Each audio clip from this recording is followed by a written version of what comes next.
My name's Elliot Harwood.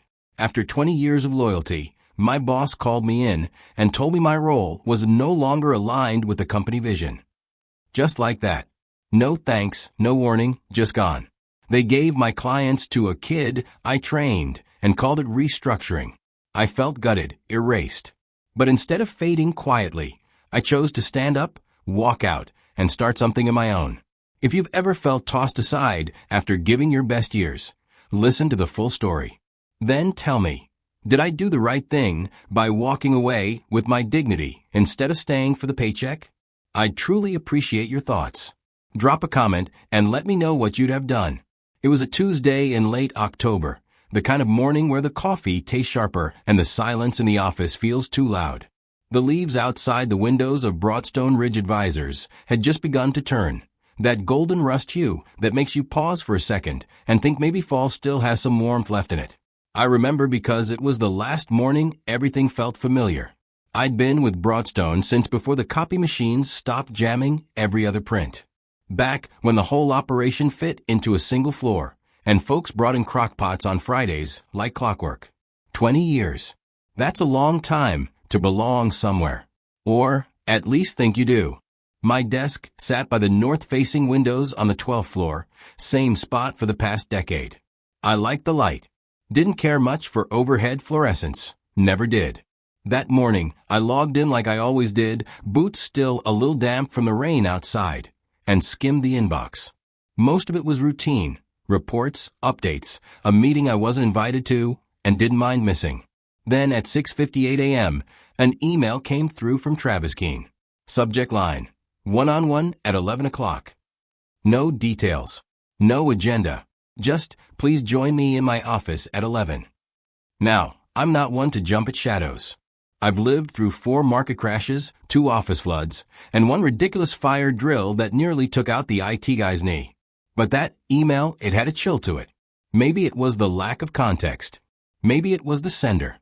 Travis had been brought in about 8 months earlier, after a round of venture capital funding gave the firm more teeth than heart. Younger guy, sharp suits, sharper spreadsheets.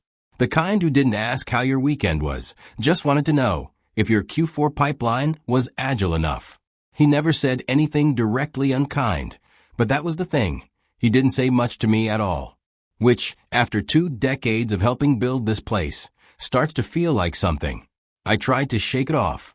Calendar invites, without context, weren't exactly high crimes. Still, I remember glancing down at my coffee, half drunk and lukewarm, and thinking, this day's got teeth.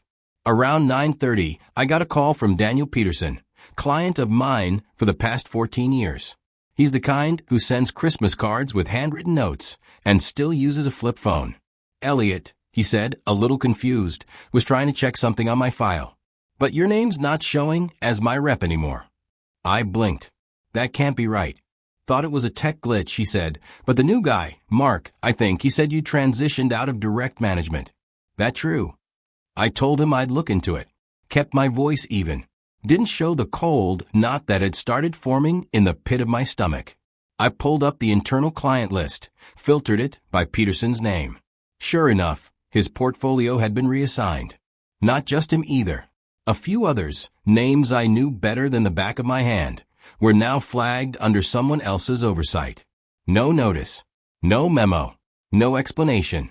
There's a particular kind of silence that follows moments like that, not just in the room around you, but inside your own chest.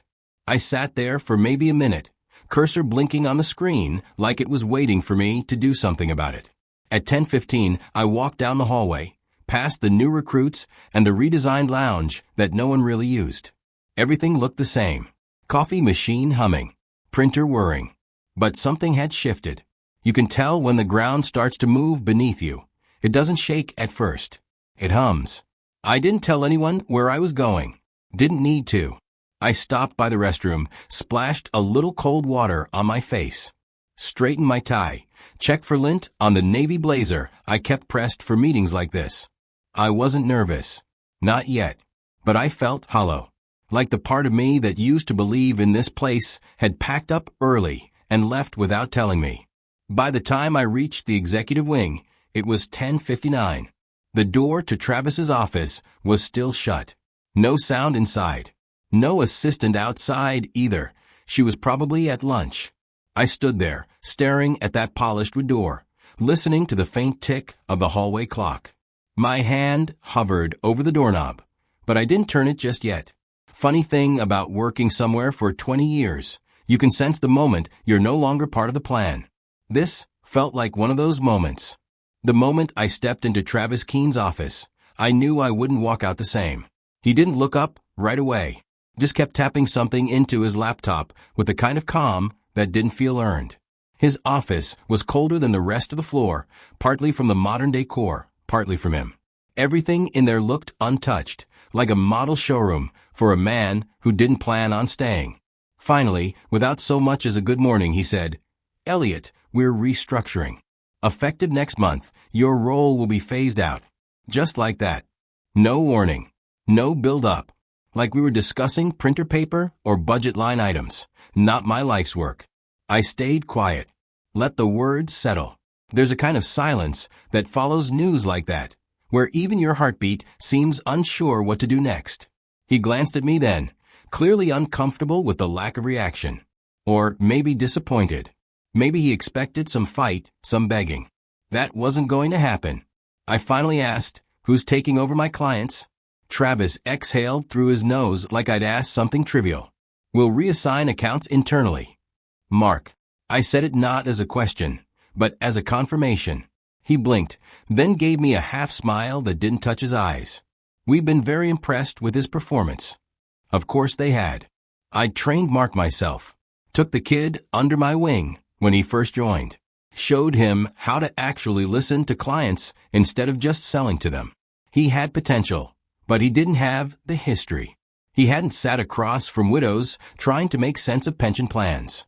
He hadn't stayed on the line with a panicked client during the 2008 crash. But sure, he was young, polished, and probably cheaper. Travis handed me a thin folder across the table. "This is just a preliminary offboarding outline. There's a generous severance if you choose the voluntary path." Voluntary. That word felt like a bad joke. They pull the rug and call it an invitation. I took the folder without opening it and stood up.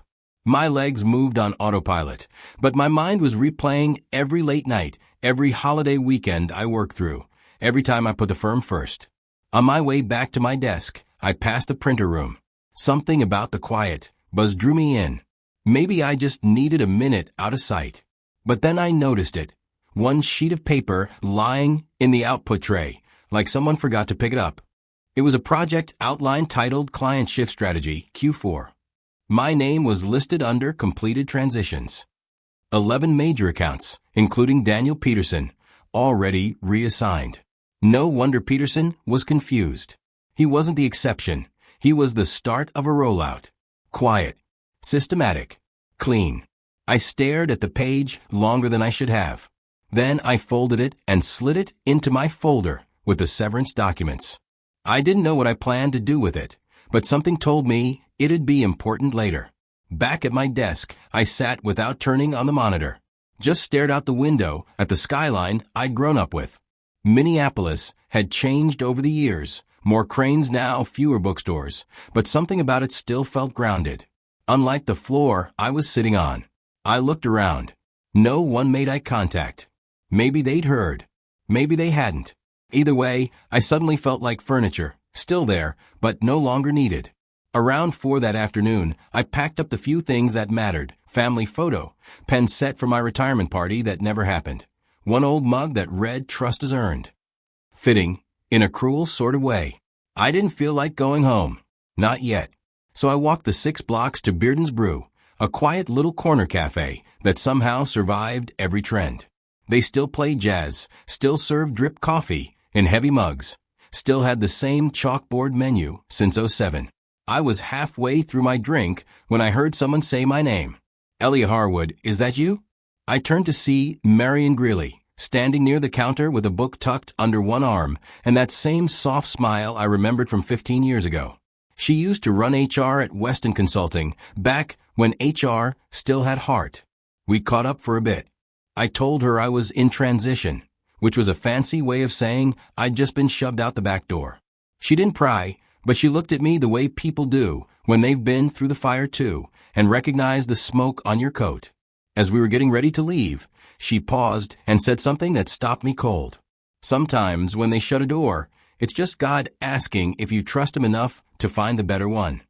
I didn't say anything right away, just nodded. Because deep down, I wanted to believe that was true. Even if, right then, it felt like all the doors were slamming shut at once. The next morning started out with a silence that didn't feel peaceful. It was the kind of quiet that settles in when something unspoken hangs over the room. A few polite nods, a couple of forced smiles, but no one stopped by my desk like they usually did. Not even for a quick good morning. I logged in, not because I had anything urgent to do. Most of my client dashboards had already been reassigned, but because I didn't know what else to do with my hands. The screen flickered on, and there it was, a company-wide email from Travis Keene, sent out just before dawn. Subject, Organizational Realignment, Phase 2 Implementation. I clicked it open. My name wasn't in the executive leadership section anymore. No mention of me in the advisory restructuring notes either. Not even a thank you for your service. Just gone. I leaned back in my chair and stared at the ceiling tiles for a second. 20 years, and now I was a ghost in my own building. Not long after, while filling my mug in the break room, one of the newer analysts, kid named Ben, stepped in, looked around, and dropped his voice. Hey, I didn't know you were leaving. Travis said it was your decision. Voluntary transition or something. I didn't answer him right away. Just took a sip of coffee and watched it swirl in the cup like it might spell something out for me. That what he said? I finally asked. Ben nodded, eyes darting toward the hallway. I mean, that's what people heard. I gave him a slow nod and walked away. Not angry. Not even surprised. Just tired. Tired of watching the story of my career being rewritten without my consent. Back at my desk, I was about to shut the laptop when my phone rang. It was Daniel Peterson again. His voice was sharp this time, not confused, just irritated. Elliot, he said, why weren't you on the conference call yesterday? They told me you had a conflict. I didn't have a call scheduled, I said. No one told me about it. Well, they did the quarterly check-in without you. That new kid, Mark, he couldn't answer half my questions. Told me he'd circle back later. I asked him why you weren't there, and he said you'd stepped back from direct work. My throat went dry. I didn't step back, I said. They moved me, without asking. There was a long pause. That's not the Elliot I've known, he muttered. You don't just walk away. I didn't. That was the moment it hit me. Not just that I was being replaced, but that I was being rewritten. The version of me that clients were now hearing about wasn't the man who sat with them through financial panics, helped their kids open college accounts, or called them back from airport terminals. No, this version was checked out, disengaged, probably on the way to retirement. And worst of all, some of them were going to believe it. I closed the laptop and stared at the blank wall across from me. If I left now, I wouldn't just be giving up my position. I'd be handing over my reputation, my relationships, everything I'd built, to someone who didn't know the weight of any of it. But staying? Staying meant being a nameplate on a door that would be taken down anyway. A face at meetings no one wanted at the table. Just marking time. Later that afternoon, I ran into Mark Lunsford at the elevator. He looked startled, like he hadn't expected to see me still around. His hand shot up awkwardly, halfway between a wave and a flinch. Hey, Elliot, I didn't ask for this, you know. I studied him for a second. He looked uncomfortable, maybe even a little ashamed, but not enough to do anything about it. You didn't have to ask, I said. You just had to not say no. He opened his mouth like he wanted to reply, but thought better of it. The elevator dinged, and I stepped in. He stayed behind. By lunchtime, it was obvious the office had absorbed the news. A few people nodded as I walked past, but most just buried their heads in screens or found something interesting on the floor to stare at. I took my usual table in the corner of the break area, but nobody joined me this time. Not even Jerry from facilities, who usually dropped in for 5 minutes of sports talk. So I sat there with a sandwich I didn't really want, chewing without tasting, watching people move past me like I'd already left the building. That was the first time in 2 decades that I felt invisible. And somehow, it was worse than being fired. Marion called the next morning.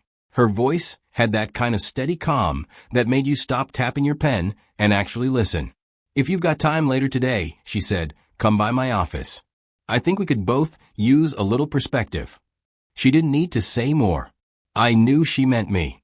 Her office wasn't in some shiny tower. It was part of a shared space above a florist shop on 9th Street. There was no receptionist, no corporate branding. Just a glass door with her name etched on it and the smell of lavender drifting up the stairwell. I hadn't seen Marion much in recent years, not since she'd left Weston Consulting. But everyone in the industry knew she hadn't left by choice. They'd called it realignment, the same way Travis did. Same script, different cast. When I stepped in, she was watering a plant by the window. She waved me to the chair across from her desk and handed me a ceramic mug, chamomile tea, not coffee. I didn't argue. "You look better than I expected," she said. "That's what pretending gets you." She smiled, but it faded quickly. I know that look. I wore it for months.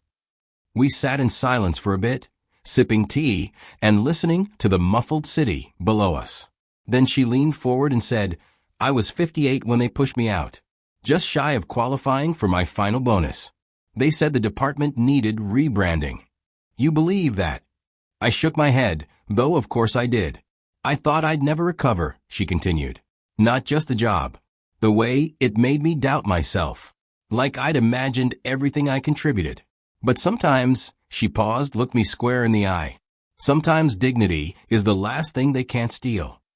Those words sat heavy in the room, and heavier still in my chest.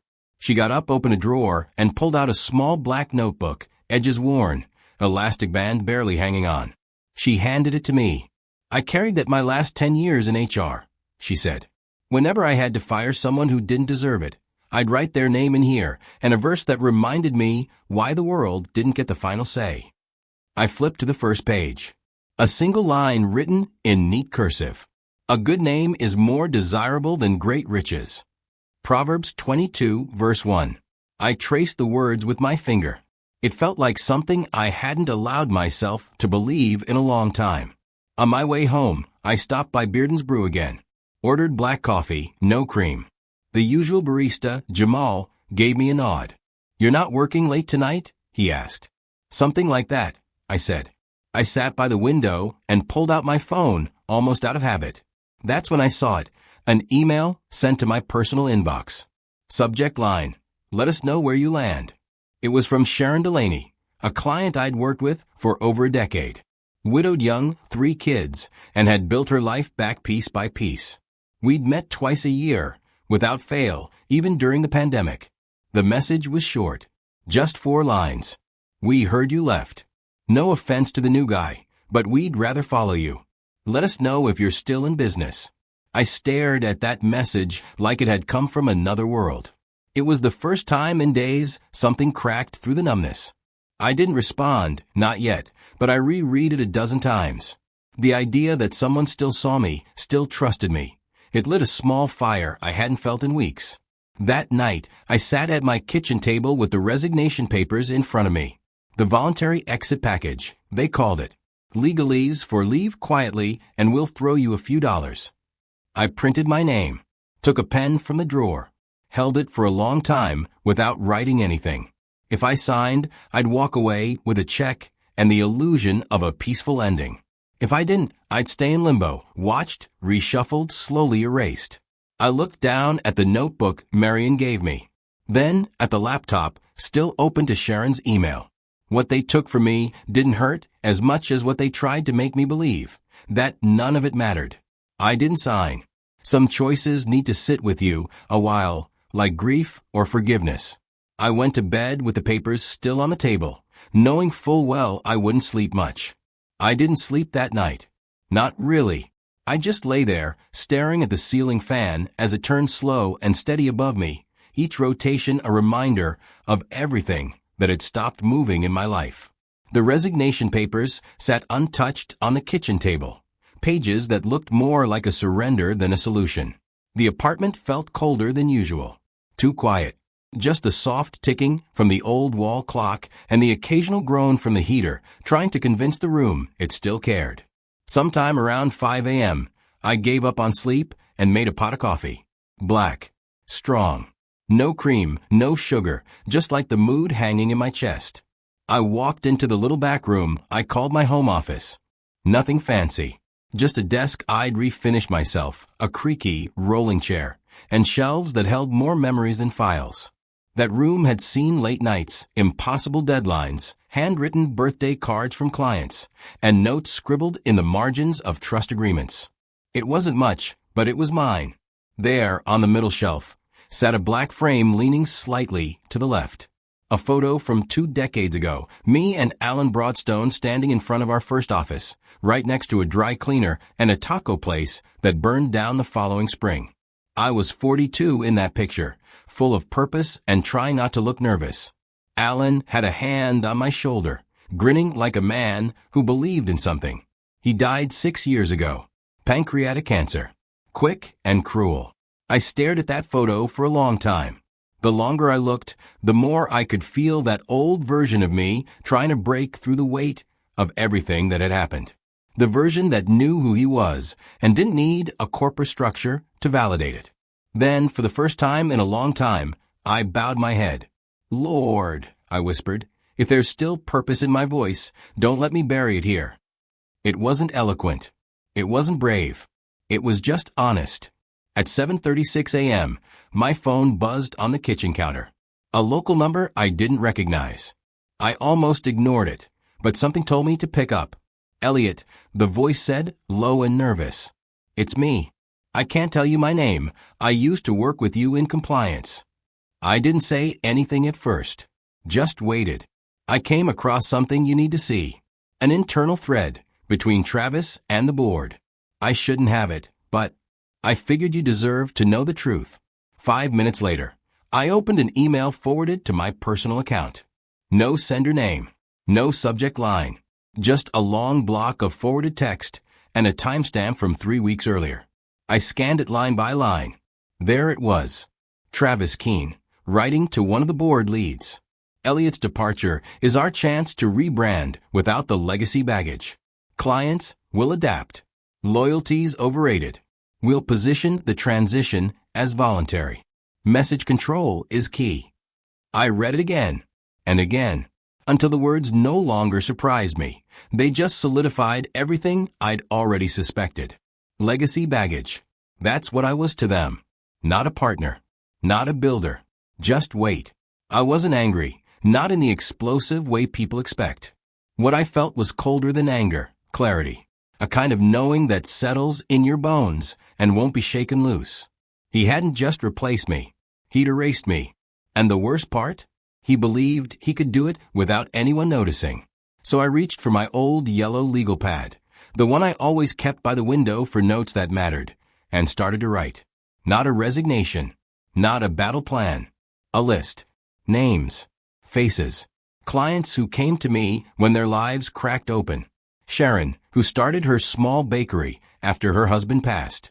Blake and his twin girls, who needed college funds that wouldn't disappear in the next market dive. Linda, who sobbed through a phone call the week after her accident, unsure how she'd pay medical bills until I told her she was covered. These weren't entries in a database. They were human beings. And I wasn't just their advisor. I had been their anchor.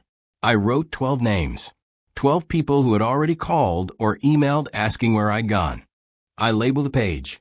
Plan B, clients who asked. That's when it hit me. I didn't have a logo. I didn't have an LLC. But I had something Travis would never understand. Trust. The kind you can't buy, can't manufacture, can't fake in a press release. I walked over to the printer, hit print, and watched the machine whir to life. The sound felt louder than usual, like it was declaring something I hadn't dared to say out loud.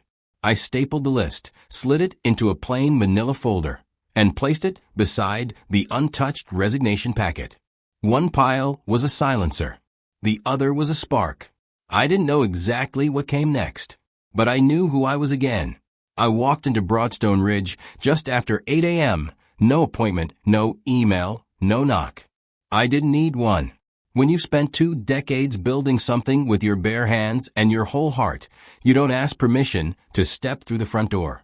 The building smelled the same: clean carpet, burnt coffee, too much cologne. But it didn't feel the same. I knew I wasn't coming back to a job. I was walking into the final scene of a story that wasn't going to rewrite itself.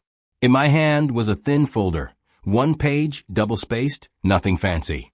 Not a plea, not a negotiation, just a line in the sand. A few of the early risers passed me in the hallway, nodding like everything was normal. Some glanced quickly at the folder, then back to their screens like they hadn't seen anything at all. A few looked down, suddenly fascinated by the floor tiles. That told me enough. When I reached the executive wing, I didn't slow down. I didn't knock. I pushed open the door to Travis Keene's office. He looked up from his laptop, startled, but trying not to show it. His hands hovered above the keyboard, frozen mid-thought. His face registered a flicker of something. Maybe discomfort, maybe calculation. Not fear. People like him don't scare easily. But they don't like surprises, especially not ones they can't control. "Elliot," he said, half standing. "I wasn't expecting." "I know," I said. My voice was steady. "Read it." I stepped forward and placed a folder on the middle of his desk, between a Mont-Blanc pen holder and a stress ball shaped like a light bulb. The room smelled faintly of bergamot and fresh toner. Clean, expensive, impersonal. He hesitated, then opened the folder and read. The letter inside wasn't a resignation in the traditional sense. It wasn't an exit interview waiting to happen. It was a reckoning. "I am not resigning because I failed," it began. "I am resigning because you failed to recognize what loyalty looks like, what it sounds like, what it feels like when it walks through your door every single day." Travis's lips parted, like he was about to speak. I raised a hand, slow and deliberate. "Don't. Not today." He blinked, sat back slightly, gathered himself. "I just think we—" "No," I said, cutting him off. "You don't get to explain this away. Not now." I took a step forward, calm but unflinching. "You didn't replace me, Travis. You dismissed me. You dismissed 20 years of trust, of sacrifice, of showing up when it was hard and staying when it was worse. You dismissed the people who trusted me, and by extension, trusted this company." His mouth moved again, but nothing came out. His jaw tightened, like he was chewing on something he didn't know how to swallow. Behind him on the wall hung that familiar motivational poster, a snowy mountain peak with the words vision, drive, excellence. I'd walked past that thing every morning for years. Now it just looked like a bad joke. Through the glass wall to my left, I could see a few people had gathered outside. Not crowding, just lingering, pretending to check their phones or sort files. But they were watching, listening. One of them was a kid from IT. I'd never caught his name, but he gave me the smallest nod. Just enough to say, "I saw what you did." And then I noticed him. The young man who had sent me the leaked email. The one who'd risked his job to give me the truth. He was standing back, eyes down. Not out of guilt. Out of something heavier. Maybe the weight of realizing he was still on a sinking ship. I looked back at Travis. He was still sitting there, shoulders squared, but eyes unsettled. "I won't fight for a seat at a table that doesn't believe I belong," I said. "And I won't stay silent just so you can rewrite the story." Then I reached into the inside pocket of my blazer and pulled out a simple white card. No company logo. No LinkedIn handle. Just black text, centered and clean. I placed it right next to the folder. Elliot Harwood. Client advocate. Independent. Still here. He stared at it. Didn't touch it. His eyes flicked to mine, searching. For what, I couldn't say. Maybe a way to regain control. Maybe a second chance. But this wasn't a negotiation. It was closure. He didn't yell. Didn't stand up. Didn't try to argue. Just sat there, suddenly small in a very big office. I gave the room one last look. No applause. No send-off. Just me. As I passed the reception desk on the way out, the assistant, her name was Rachel, I think, glanced up. Her eyes were red, like she just blinked back something she wasn't supposed to feel. She mouthed 2 simple words. "Thank you." I nodded once. Didn't stop. Didn't look back. Sometimes the most powerful thing you can do is leave a room standing tall, especially when they thought you'd crawl out of it. The word spread faster than I expected. By noon the next day, I was getting texts from people I hadn't spoken to in years. Some just said, "Heard what happened. Wow." Others were more direct. "Elliot's gone? He didn't take the package." Apparently, that detail mattered. By the end of the week, I heard from a friend still inside Broadstone that a few clients were pushing back, emailing directly to request account transfers away from Mark and the new team model. A couple even threatened to walk unless they got clarity. Travis tried damage control, of course. Sent out a chipper, vaguely worded email with the subject line, "Commitment to Continuity." Talked about shared vision, next-generation solutions, and exciting new chapters. You could practically smell the PR polish. But something had shifted, and no amount of buzzwords could glue it back together. Meanwhile, I set up shop at Bearden's Brew. It wasn't an office, not officially. Just a sturdy wooden table in the back corner with an outlet nearby and enough space for my laptop and a legal pad. I printed a small paper sign and folded it in half so it stood upright. Elliot Harwood, Independent Advisor. No title, no logo, just a name. The first client showed up that Monday, Sharon Delaney. She brought me a coffee and sat down like nothing had changed. "I don't care where your desk is," she said, flipping open her folder. "I care that you're the one across from me." By the end of the week, 4 more followed. Some quietly, some with hugs, some with tears of relief. They didn't come for glitz or glossy materials. They came because they trusted that I wouldn't sell them short. One morning, my phone rang just after 9. It was a number I recognized, a former colleague from finance. "I don't know if I should even be calling," he said, "but I just wanted to say what you did. That exit gave some of us a reason to remember who we are." He paused, like he didn't know how to finish the sentence. "We might be next," he added. "Things are getting weird in the boardroom." I didn't offer advice, just listened. That same afternoon, I got a call from a block number. Travis. His voice was steadier than I expected. Measured. Polite. "Elliot," he started, "I think we may have gotten off on the wrong foot with how things wrapped up. There might be an opportunity to collaborate, something flexible. Consulting, perhaps. A way to honor your legacy while preserving continuity for our clients." He might as well have been reading off a script. I waited a moment, then said, "You had a chance to respect me when it mattered. This isn't about pay. It's about principle." He was quiet for a beat. "Understood," he said finally, and hung up. No second attempt. No fake apology. Just gone. I sat back in my chair and looked out the window. It was late afternoon, the kind of golden hour where everything looks softer than it really is.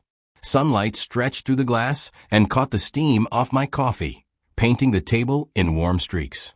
There was no applause, no parade, no press release, just peace. I didn't win a war. I just stopped letting someone else decide my worth. And in that quiet, with the smell of espresso in the air and the faint sound of Miles Davis playing through the cafe speakers, I realized that was enough. A month later, I had an office, if you could call it that. It was a small space tucked behind Bearden's Brew, where the scent of roasted beans drifted in by late morning. No sign on the door, just a chipped glass pane with Suite 2B stenciled in faded gold letters. Inside was a second-hand desk, 1 chair for visitors, a thrift store sofa, and a filing cabinet that groaned every time I opened it. No branding. No glossy brochures. No promises of wealth strategy or future-forward guidance. Just my name on a business card and a number they could call. I didn't advertise. Didn't have to. People came because someone they trusted told them I was still around, that I was still listening, still showing up. By week 3, I'd met with 22 clients, some in person, some over coffee, some on the phone. A few brought others with them. Word travels fast when trust is involved. Meanwhile, Broadstone Ridge was unraveling in quiet little threads. More than 70% of the major accounts I'd once handled had requested formal transfers. Not to the new team. Not to any name on Travis's list. They wanted me. Or no one. A few of my old colleagues left too. Not with noise. Just quiet notes, short handshakes, emails with subject lines like, "Thank you for reminding me." I never asked them to follow me. Most didn't say where they were going. But they went. And that said enough. Through the grapevine, mostly Marion, I heard the board wasn't thrilled with Travis. Turns out investors don't like losing clients, especially ones with seven-figure portfolios. There was talk of reassessing executive alignment. Corporate speak for we're watching. Marion, never one to gloat, only said, "When a man builds his house on sand, don't be surprised when the rain comes." I was invited to speak at a small financial leadership panel at the local Chamber of Commerce. Just a 15-minute slot, nothing formal. The topic, loyalty in a shifting world. I didn't tell my story. Didn't mention Travis or Broadstone or what happened. I just ended with this. What you tolerate today becomes your identity tomorrow. Choose carefully. No applause, just quiet nods. And that felt better than clapping ever could. As for Travis, he stayed. He kept his title, his corner office, his suits that looked more expensive than his instincts. But the shine had worn off. He was a man in charge of something no one trusted anymore. A king at a table with empty chairs. People still answered when he called, but they didn't lean in. They didn't volunteer more than they had to. And that's how reputations rot, not all at once, but slowly from the center. Late one Thursday, my last appointment of the day walked in. Daniel Peterson. Same calm face. Same neat folder in his hand. "I stuck around over there longer than I should have," he said, settling into the visitor chair. Thought it was easier not to change. He looked me in the eye and added, "But kindness can't be replaced by convenience. And I'd rather trust a man who remembers my wife's name than one who remembers my net worth." He reached across the desk and shook my hand. I didn't say much, just nodded, because what needed to be said had already been lived. That night, after locking up, I sat for a while on the old sofa and opened a worn notebook Marion had given me. The last few pages were still blank. I wrote a few lines. Nothing profound, just honest. I used to think peace came from staying where you are. But maybe peace is knowing when to walk away and being okay not to be liked for it. Then I closed the book and turned out the light. I didn't need to go back to that old building to reclaim anything. I just needed to make sure they never taught me how to forget who I was. Sometimes what hurts the most isn't being pushed out. It's being made to feel invisible after everything you gave. But maybe dignity isn't something they hand you. Maybe it's what you choose to keep, even when no one else seems to notice. If you've ever walked away from something that once defined you, I hope you remember. Who you are is never up for negotiation. Have you ever had to make a choice like that, between staying silent or standing tall? I'd love to hear your story, if you feel like sharing. And if this one meant something to you, I hope you'll join me again next time. I'll be right here, still telling stories that remind us we're not alone.